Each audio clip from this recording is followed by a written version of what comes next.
SSC CPO GK GS PYQ के इस video में हम लोग देखेंगे एसएससी सीपीओ 2022 में पूछे गए सभी वर्ल्ड ज्योग्राफी एमसीक्यू। कोई डाउट क्वारी हो तो यहाँ मुझसे जुड़ सकते हो, कुछ और हमारे चैनल से आप उनको जरूर विजिट करें। पहली एमसीक्यू है, all changes in the weather of the earth are caused by. तो देखो हमारे मौसम में, हमारी जलवायु में जो भी बदलाव होते हैं, जो भी परिवर्तन होते हैं, चेंजेस होते हैं, इसका जो सबसे मेन रीजन है वो है क्या? सन। क्योंकि सन से जो लाइट आती है, यही लाइट जो है, इसी लाइट जो हीट आ रही है, लाइट जो आ रही है, यही हमारी इन्वायरमेंट को वार्म करती है। इसी के कारण हम लोग देखते हैं हवाएं चलती है, या फिर जो भी रेनफॉल वगैरह सब कुछ अल्टीमेटली सन से ही जुड़ा हुआ है। तो आंसर हो जाएगा सन। अगली एमसीक्यू देखो, Which of the following code signify the cold climate with dry winter according to Köppen? देखो जितने भी अलग अलग तरीके के जलवायु पाए जाते हैं पूरी वर्ल्ड में, पूरी दुनिया में, उसको अलग अलग तरीके से उसको क्या किया गया है, वर्ग उसका वर्गीकृत किया गया है, ग्रुप बनाया गया है उसका। तो अलग अलग लोगों ने अपने हिसाब से ट्राई किया है। इसमें से एक पर्सन है कोपेन जो है, इनका जो क्लासिफिकेशन है ये काफी जो है इसको लाइक काफी लोग इसको जो है काफी स्टडीज में इसको जो है माना जाता है कि काफी अच्छा है। तो इनके जो क्लासिफिकेशन है इसके हिसाब से उन्होंने अलग अलग क्लाइमेट को कुछ कोड दिया है। तो कोल्ड क्लाइमेट जहां की ड्राई विंटर हो, ठीक है, विंटर में बारिश ना हो, ड्राई हो, उसके लिए क्या कोड इन्होंने दिया है? तो इसका आंसर हो जाएगा ऑप्शन 4 डी डब्ल्यू। वैसे बाकी देखो ई डी ये सभी जो है ना, ये सभी कोल्ड के लिए है, लेकिन यहाँ देखो जो मैं आप थोड़ा सा समझा देता हूँ, जो डी वाला जो है ना वो भी कोल्ड रीजन के लिए उन्होंने यूज किया है और ई वाला भी। लेकिन डिफरेंस ये है, ई वाला उन्होंने यूज किया है खास करके पोलर रीजन वाले जो कोल्ड जो होते हैं ना उसके लिए, और डी वाला उन्होंने यूज किया है कोड कब कहाँ के लिए? कि हम लोग देखते हैं किसी भी देश में या किसी भी कॉन्टिनेंट महादेश में जो वो क्षेत्र जो समुद्र से काफी दूर हो, वहां पे भी ठंडी काफी ज्यादा होती है। जैसे एग्जांपल दिल्ली, काफी ज्यादा ठंड होती है, तो उसके लिए जो कोड उन्होंने जो है वो यूज किया है डी। मुझे पता है कि कॉपन वाला का क्लासिफिकेशन जो है बहुत लोगों को थोड़ा सा डिफिकल्ट लगेगा, समझ में नहीं आएगा। आप हमारे टेलीग्राम ग्रुप में आ जाओ, मैं इसको लेकर के और एक डिटेल वीडियो जो है वो बनाने वाला हूँ। अगली एमसीक्यू देखो नाउ। तो जैसे मैंने बताया ना कि अलग अलग क्लासिफिकेशन किए हैं कोपेन ने, उसमें से जैसे ए कोड यूज किया है उन्होंने ट्रॉपिकल एरियाज के लिए, बी यूज किया है उन्होंने ड्राई एरियाज के लिए, सी यूज किया है उन्होंने क्या? टेम्परेट एरियाज के लिए। तो यहाँ देखो क्या बोल रहे हैं कि which of the following is a temperate marine climate. तो देखो फॉर ऑल सीजन, तो ना देखो टेम्परेट मेराइन क्लाइमेट होना चाहिए जिसमें रेनफॉल जो है वो ऑल सीजन में होना चाहिए। तो उसके लिए क्या कोड यूज किया है कोपेन ने?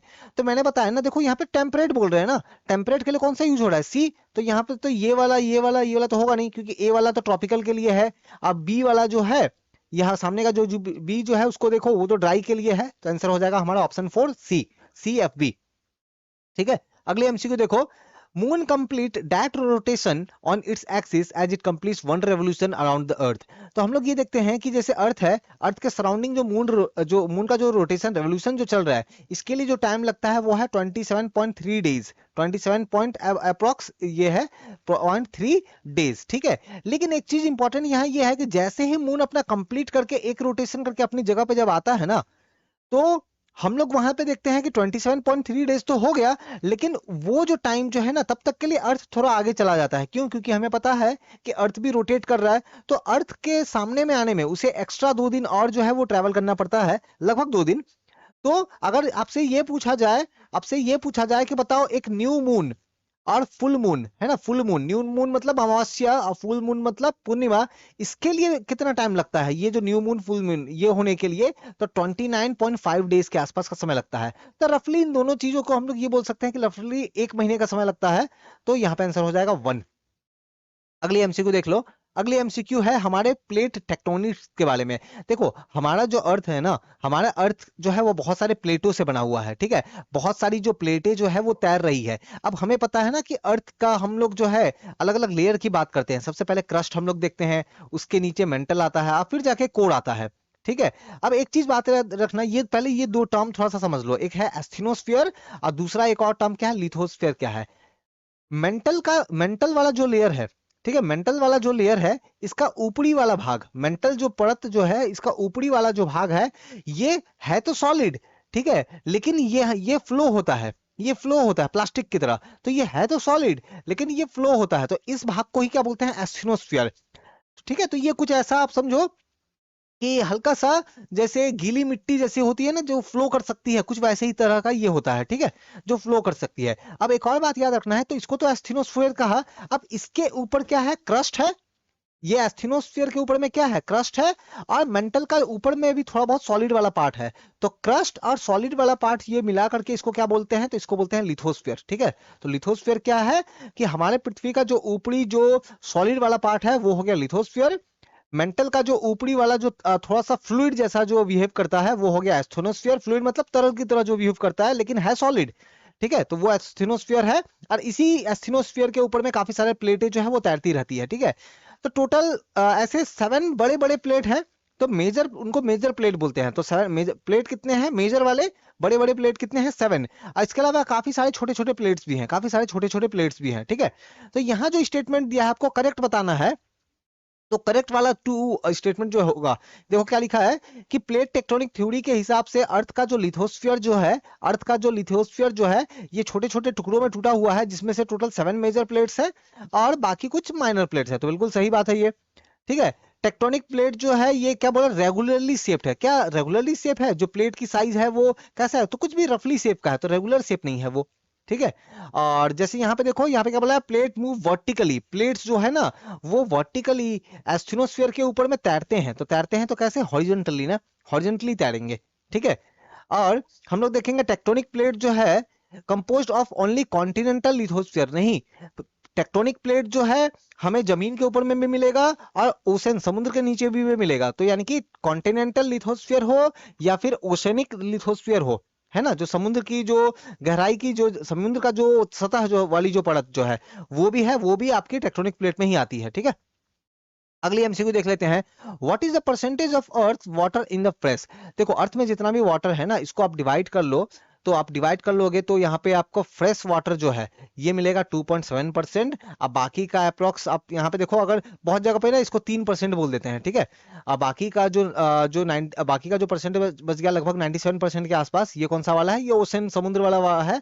तो कैसा वाटर है, बहुत ही खारा पानी है, नमक बहुत ज्यादा है, सॉल्टी वाटर है। ठीक है ना, अब ये जो फ्रेश वाटर 2.7% है, अब इसका अगर हम लोग बात करें तो इसका लगभग 68.7% ये आपको मिलेगा कहां पे, तो पोलर आइस कैप में मिलेगा, है ना, माउंटेन्स के ग्लेशियर्स में मिलेगा। ठीक है, तो पोलर में मिलेगा, पोल क्षेत्र में मिलेगा, ध्रुवों पे मिलेगा, ग्लेशियर्स में मिलेगा। लगभग 30% के आसपास, 30% के आसपास जो है, 30.1% के आसपास ये मिलेगा आपको। क्या, तो ग्राउंड वाटर, जमीन के अंदर जो पानी है, जो मोटर वगैरह हैंडपंप से निकालते हैं ना, तो ग्राउंड वाटर लगभग 30.1%। अब बाकी का 1.2% जो है ना, ये सरफेस वाटर है। सरफेस वाटर का मतलब क्या हो गया, जैसे नदियों का पानी हो गया, झील तालाब का पानी हो गया, उसको सरफेस वाटर बोलेंगे। तो 1.2%, ये किसका, टोटल 2.7% का। अगली एमसीक्यू देखो, movement of fault line can cause. हमने बताया कि जैसे मान लो ये एक टेक्टोनिक प्लेट है ना, इरेगुलर शेप का है, और एक और यहाँ पे एक टेक्टोनिक प्लेट ऐसे करके है। तो ये प्लेट ए है, ये प्लेट मान लो बी है। अब इसका ये दोनों आपस में यहाँ पे जुड़े हुए हैं ना, तो यहाँ पे जुड़े हुए हैं, तो इस एरिया को क्या बोलेंगे, फॉल्ट लाइन। क्या बोलेंगे, फॉल्ट लाइन। अब यहाँ पे देखोगे, कब कभी भी ए और बी जो प्लेट जो है ये जब कभी भी मूव होगा ना, तो यहाँ पे क्या आएगा, अर्थक्वेक आएगा, भूकंप आएगा। ठीक है, तो टेक्टोनिक प्लेट के जो मूवमेंट से, फॉल्ट लाइन जो है उसके मूवमेंट से क्या होता है, अर्थक्वेक आती है, भूकंप आता है। अगली एमसीक्यू देख लो। अगली एमसीक्यू में पूछा जा रहा है कि बताओ इसमें जो ऑप्शंस यहाँ दिए गए ना, इसमें से सेलेस्टियल ऑब्जेक्ट कौन सा है। सेलेस्टियल ऑब्जेक्ट का मतलब खगोलीय पिंड कौन से है। तो स्टार भी तो खगोलीय पिंड हो जाएंगे, प्लैनेट्स, मून। तो स्टार की बात करें, प्लैनेट की बात करें, ग्रहों की बात करें, मून चंद्रमा की बात करें, तो ये सभी सेलेस्टियल ऑब्जेक्ट है, खगोलीय पिंड है। तो सभी सही है, ऑप्शन 3, सॉरी मतलब 1 2 3 तीनों ही सही है, ऑप्शन 4। अगली एमसीक्यू देख लो। अगली एमसीक्यू अगेन देखो, कोपेन का क्लासिफिकेशन आ गया। तो कोपेन के क्लासिफिकेशन के हिसाब से उसने जो एडब्ल्यू कोड यूज किया है, ठीक है, एडब्ल्यू जो कोड यूज किया है, तो वो कौन से क्लाइमेट के लिए यूज किया है। तो देखो यहाँ पे ना, कोपेन का जो क्लासिफिकेशन का टेबल जो है ना, मैंने जैसे कहा कि मैं टेलीग्राम में मेरी जो ग्रुप है वहां में शेयर कर दूंगा, आप ज्वाइन होकर आ जाओ, मैं बता दूंगा आपको। ठीक है, तो बस आपको वो टेबल याद करना है और कुछ नहीं करना है वहां पे। ठीक है, कुछ नहीं करना है। तो एडब्ल्यू जो कोड है ना, ये इन्होंने यूज किया था tropical wet and dry climate के लिए। ऑप्शन 3 हो जाएगा इसका आंसर। अगले एमसीक्यू देख लो, अल नीनो। तो अल नीनो जो है इसके बारे में पूछा जा रहा है कि देखो अल नीनो है क्या, समझो। होता क्या है कि समुद्र में जो पेरू जो है, जैसे आप देखो कि साउथ अमेरिका जो महादेश है, साउथ अमेरिका महादेश कुछ जो है वो कुछ इस तरीके का नजर आता है ना, कुछ इस तरीके का। ये क्या है, साउथ अमेरिका।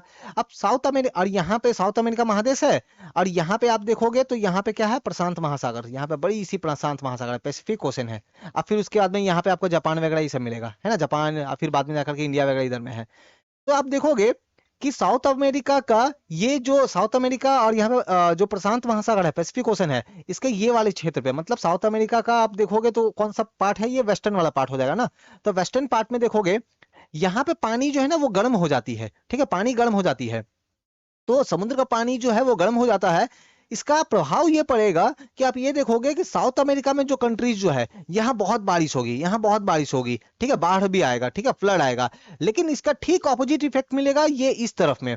तो इस तरफ में जैसे ऑस्ट्रेलिया की बात करें, इस तरफ में हम लोग जापान की बात करें या इंडिया की बात करें, तो यहाँ पे नॉर्मल से कम बारिश होगी, मतलब ऑपोजिट हो रहा है। एक तरफ आप देखो तो साउथ अमेरिका में बहुत ज्यादा बारिश होगी, बाढ़ वगैरह आएगा, लेकिन वही इस तरफ में आप देखोगे पैसिफिक ओशन के ईस्टर्न वाले पूर्वी क्षेत्र पे, अगर हम लोग इस तरफ पे अगर बात करें, पैसिफिक ओशन के लिए तो ये वेस्ट वाला पार्ट हो गया, तो इस तरफ पे अगर हम लोग बात करेंगे, ठीक है, यहाँ पे जापान, ऑस्ट्रेलिया या जो भी कंट्रीज यहाँ पे है, साउथ एशिया वाली कंट्री जो है, तो वहां पे आप देखोगे बारिश कम होगा, ठीक है। तो ये अल नीनो है। इसका कोई फिक्स टाइम नहीं है कि कब होगा, तो जनरली 2 से 7 साल में एक बार हो जाता है, ठीक है। तो हो सकता है कि जैसे इस साल 2023 है ना, इस साल अल नीनो आया है, ठीक है। अब हो सकता है कि अब 2025 में भी आ जाए, या हो सकता है 2030 में फिर से आए, ठीक है। तो इसका कोई फिक्स टाइम नहीं है, इरेगुलर पैटर्न है, लेकिन इसके कारण इफेक्ट क्या होता है आपने समझ लिया। तो जनरली 2 से 7 साल। अब जैसे यहाँ पे इन लोगों ने 3 से 7 साल लिखा है ना, 3 लिखा है, लेकिन बहुत सारी स्टैंडर्ड बुक्स मैंने पढ़े हैं वहां पे 2 साल लिखा जाता है, 2 से 7 साल। अगली MCQ, which of the following discovered the concept of expanding universe. हमारा जो पूरा ब्रह्मांड जो है ये धीरे धीरे बड़ा हो रहा है, आज ये साइज है, कल ये साइज है, कल ये साइज है, मतलब ब्रह्मांड जो है वो फैल रहा है, बड़ा हो रहा है।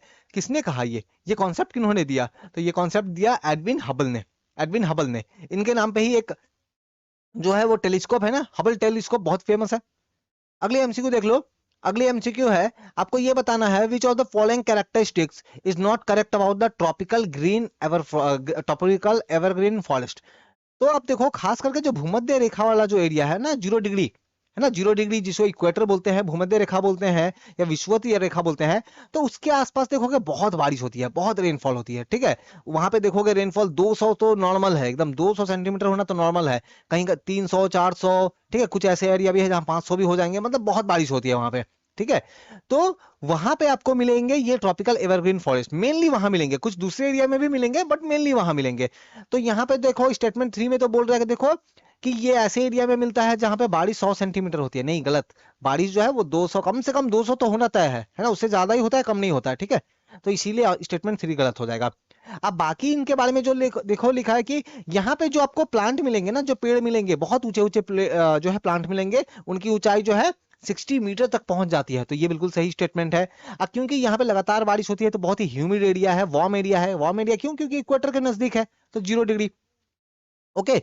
एंड नेक्स्ट जो स्टेटमेंट यहाँ पे देख लो कि यहाँ पे जो फॉरेस्ट का पार्ट मिलेगा ना वो वेल स्ट्रैटिफाइड मिलेगा। मतलब क्या कि यहाँ पे सबसे पहले अगर इस एरिया में जाओगे ना, जैसे आपने अमेजन का रेन फॉरेस्ट सुना होगा, है ना, अमेजन फॉरेस्ट, तो वो भी क्या है, ट्रॉपिकल एवरग्रीन फॉरेस्ट है।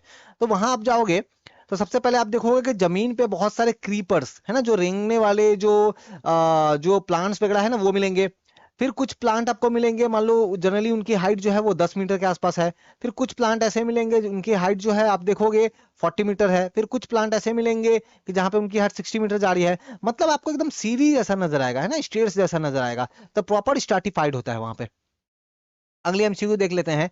अगली एमसीक्यू है, तो आपको यहाँ पे जैसे मैंने बताया कि बहुत सारे हमारे जो लिथोस्फीयर जो है अलग अलग प्लेट्स में डिवाइडेड है, उसमें से 7 मेजर प्लेट है, ठीक है, मुख्य प्लेट है। अब बाकी जो है वो माइनर प्लेट है। तो मेजर प्लेट इनमें से कौन सा नहीं है? तो पैसिफिक प्लेट मेजर है, अफ्रीका और ईस्टर्न अफ्रीकन ये वाला भी है, इंडिया ऑस्ट्रेलिया न्यूजीलैंड ये भी है एक मेजर प्लेट। नाजका जो है ना ये माइनर प्लेट है। नाजका जो है ये माइनर प्लेट है, ठीक है। तो नाजका प्लेट को देखोगे तो ये आपको कहाँ मिलेगा? तो ये आपको जो है वो वही साउथ अमेरिका के, ठीक है, साउथ अमेरिका जो कॉन्टिनेंट जो है उसके इस तरफ में, ठीक है, मतलब कि पैसिफिक ओशन यहाँ पे है ना उस तरफ में मिलेगा, ठीक है। तो यहाँ पे नाजका प्लेट है। और साउथ अमेरिका को देखोगे तो उसके पश्चिम साइड में मिलेगा, वेस्टर्न साइड में मिलेगा आपको। अगली एमसीक्यू देख लो। अगली एमसीक्यू है, यहाँ पे कुछ लेक्स के नाम दिए गए हैं और कंट्री और रीजन के नाम दिया गया है। आपको बताना है कि कौन सा जो है किससे मैच करेगा। तो लेक बैकाल आपने जरूर सुना होगा, लेक बैकाल जो है वो रशिया से मैच करेगा। लेक बैकाल जो है ये वर्ल्ड का ओल्डेस्ट फ्रेश वाटर लेक है ना, फ्रेश वाटर लेक ओल्डेस्ट। इसके अलावा अगर हम लोग आयतन के हिसाब से बात करें, वॉल्यूम के हिसाब से अगर हम लोग बात करें, तो ये सबसे बड़ा लेक है। लेक बैकाल, ठीक है। उसके अलावा लेक सुपीरियर, ये आपको अमेरिका कनाडा के बॉर्डर पे मिलेगा, है ना। आपने जरूर ग्रेट 5 लेक पढ़ा होगा, है ना, मिशिगन, एरी, ओंटारियो, ये सब लेक्स के नाम पढ़े होंगे। उसमें से लेक सुपीरियर भी है। लेक सुपीरियर जो है वो फ्रेश वाटर में सबसे बड़ा लेक है, ठीक है, मीठे पानी की सबसे बड़ी झील है लेक सुपीरियर, अमेरिका कनाडा के बॉर्डर पे मिलेगा आपको, ठीक है। तो बाकी और क्या बच गया, अच्छा लेक विक्टोरिया, ये भी काफी फेमस है। तो लेक विक्टोरिया आपको अफ्रीका में मिलेगा। ये अफ्रीका की सबसे बड़ी जो है ये लेक है, लेक विक्टोरिया, ठीक है। कहाँ, युगांडा और तंजानिया, वहां पे आपको मिलेगा। तो अफ्रीका में बेसिकली मिलेगा लेक विक्टोरिया। साइज के हिसाब से अगर बात करें तो ये सेकंड नंबर पे आता है। अगर फ्रेश वाटर लेक की अगर बात करें तो सुपीरियर के बाद में ये आता है, ठीक है। अच्छा, और इसी लेक के बगल में एक और दूसरा लेक है, उसका भी नाम आप याद रखो, लेक तंगनीका। ये दुनिया की सबसे लॉन्गेस्ट लेक है, ठीक है, सबसे लंबी झील है, लेक तंगनीका। और बाकी लेक लॉम्बर्डन की बात करें तो ये स्कॉटलैंड, ये सॉरी, ये आपका यहाँ पे, हाँ यहाँ पे है। तो आंसर यहाँ पे क्या हो जाएगा आपका, तो ऑप्शन हो जाएगा 1 का डी, 2 का बी, 3 का सी, 4 का ए, ठीक है। तो ये हो जाएगा आपका करेक्ट आंसर। अगली एमसीक्यू देख लेते हैं। अगली एमसीक्यू है, देखो एसएससी सीपीओ में क्वेश्चन के लेवल थोड़े अच्छे आ रहे हैं, तो प्रिपेयर आपको प्रॉपर्ली करना है एसएससी सीपीओ जी के। नेक्स्ट देख लो, आपको यहाँ पे क्या दिया गया है, the size of the illuminating part of the moon visible from the earth increases each day after the new moon. तो जब न्यू मून होता है, मतलब अमावस्या जो होती है, उसके बाद देखोगे कि चांद कुछ ऐसा नजर आएगा। फिर आप देखोगे चांद थोड़ा सा और बड़ा होगा, फिर देखोगे कि और बड़ा होगा, है ना। तो देखो देखेंगे कि न्यू मून के बाद में जो अमावस्या वाली जो टाइम जो है, इसके बाद में धीरे धीरे धीरे जो चांद का वो वाला हिस्सा, मून का वो वाला पार्ट जो कि विजिबल है, जो कि इल्यूमिनेट है, जो कि प्रकाश जहां पे पहुंच रहा है, वो धीरे धीरे बड़ा होता रहता है। बिल्कुल सही बात है। अब फाइनली ऐसा होते होते वो कहां तक पहुंच जाता है, पूर्णिमा, जिसको हम लोग हिंदी में बोलते हैं, इंग्लिश में बोलते हैं फुल मून। अब फिर फुल मून के बाद में फिर से ये छोटा होने लगता है ना, धीरे धीरे छोटा होने लगता है। तो यहाँ देखो फुल मून के बाद में क्या बोल रहा है कि धीरे धीरे जो है ये क्या होने लगता है, साइज जो है वो डिक्रीज करता है, छोटा होता है। तो बिल्कुल सही बात है। तो दोनों ही करेक्ट है ना, ऑप्शन 1। अगली एमसीक्यू देख लो। अगली MCQ, the place the ground water is stored between the layer of the hard rock below the water table, this is known as.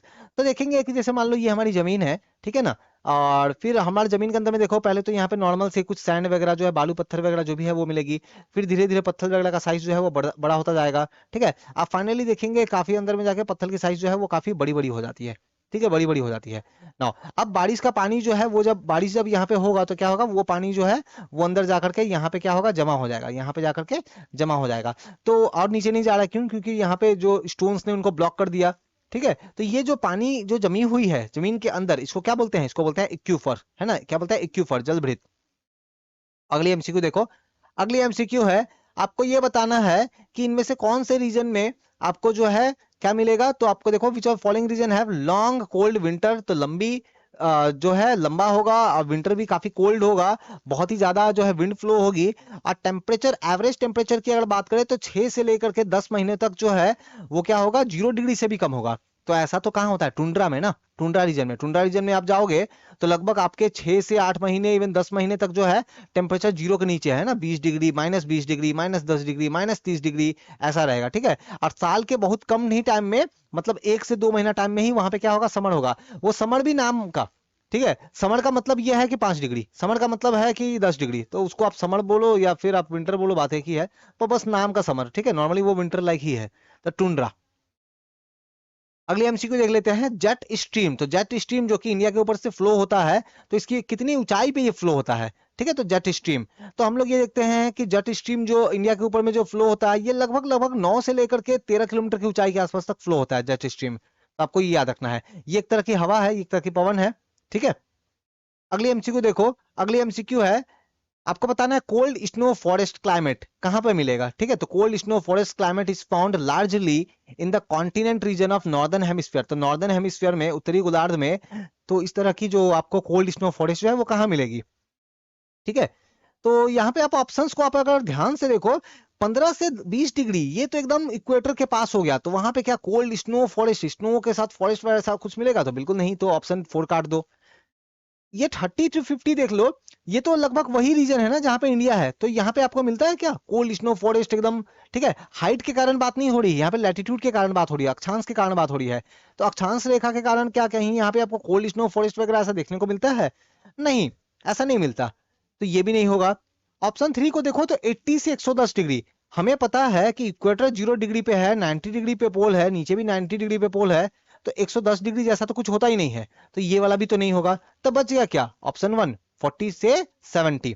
ठीक है, तो आपको जो है ऑप्शन ये ठीक करना है। अगली एमसीक्यू देख लो। The study of structure evolution and dynamics of the earth and its natural mineral energy resource is called. तो जिस तरीके से अर्थ को स्टडी करते हैं, किस तरीके से अर्थ बना, स्ट्रक्चर कैसा है, डायनेमिक्स किस तरह से मूवमेंट हो रही है, ये सभी चीजें जो है वो कौन से सब्जेक्ट के अंदर स्टडी करते हैं हम लोग इसे, तो हम लोग इसे स्टडी करते हैं जूलॉजी के अंदर में, है ना, जूलॉजी के अंदर में, तो भू विज्ञान के अंदर में। तो ये था हमारा जो है हमने जो एमसीक्यू जो है आपके देख लिए हैं आपके वर्ल्ड ज्योग्राफी से। तो अगर हमने बेसिकली क्या करा, तो हमने आपके एसएससी सीपीओ जीके जीएसपी वाईक्यू क्या हमने जो एमसीक्यू करा है। तो अगर आपको हमारा ये एसएससी सीपीओ 2023 में पूछे गए सभी वर्ल्ड ज्योग्राफी एमसीक्यू वाला ये वीडियो पसंद आया तो लाइक कमेंट और शेयर करें। कोई डाउट क्वारी हो तो आप डायरेक्टली मुझे यहाँ पे जुड़ के बात कर सकते हो। ये कुछ पीडीएफ वगैरह टेलीग्राम पे मिल जाएगी, ये कुछ और हमारे चैनल से आप उनको जरूर विजिट करें, करंट अफेयर का मैं अपलोड करता हूँ, जरूर विजिट करें। Thank you.